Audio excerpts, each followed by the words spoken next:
5 minutes on the spiritual discipline of fellowship. Fellowship sometimes among Christians means conversations that aren't involving prayer or worship. Like we got together at church, we had a cup of coffee and talked about the Yukon team, how they were doing this year. We had some fellowship. I think that's more like we had a conversation, which is fine, but there's more to it than that. Fellowship is about the one thing that pulls us together, that we hold in common. And what we hold in common is that we have come to know the call of God, the grace of God, and knowing Jesus.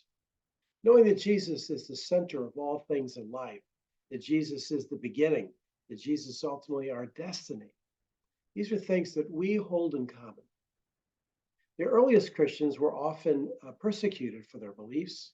And so you can imagine how important the fellowship of being brought together into that community, you can imagine how important that was with all the things they were going through.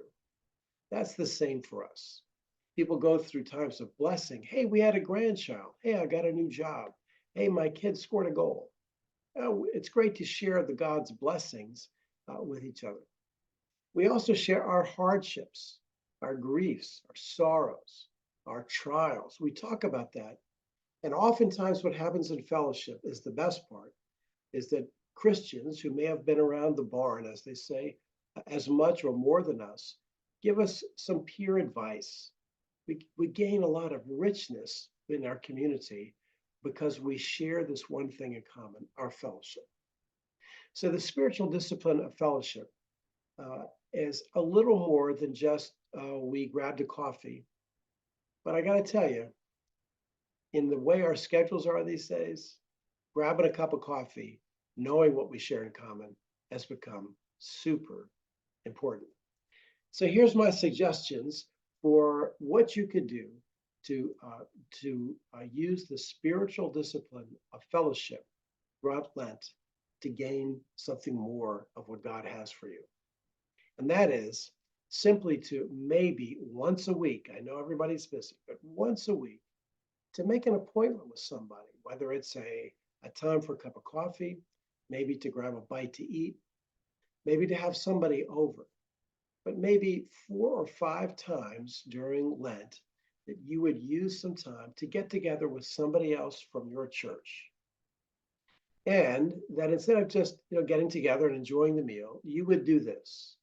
You would say, hey, I'm doing this spiritual discipline of fellowship. So can we start our evening with a prayer? Lord, thank you for separating this time for us that we can enjoy each other's company.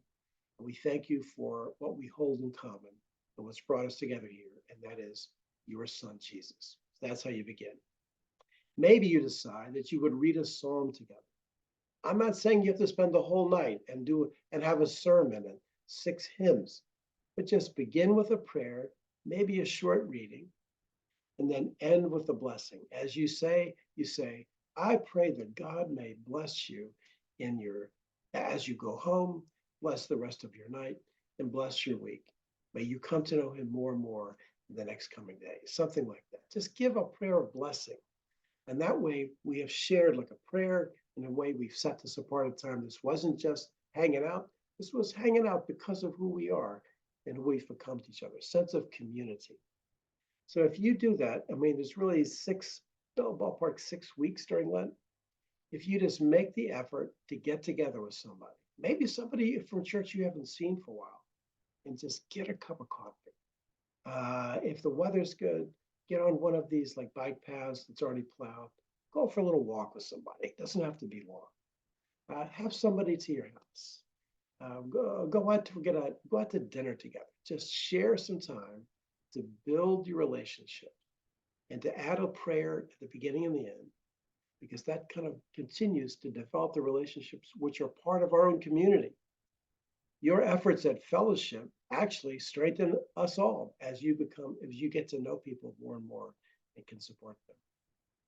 It's fine to have fun. That's a great thing. So go out and have some great times in fellowship. Celebrate your relationships, pray for each other, and give a blessing at the end.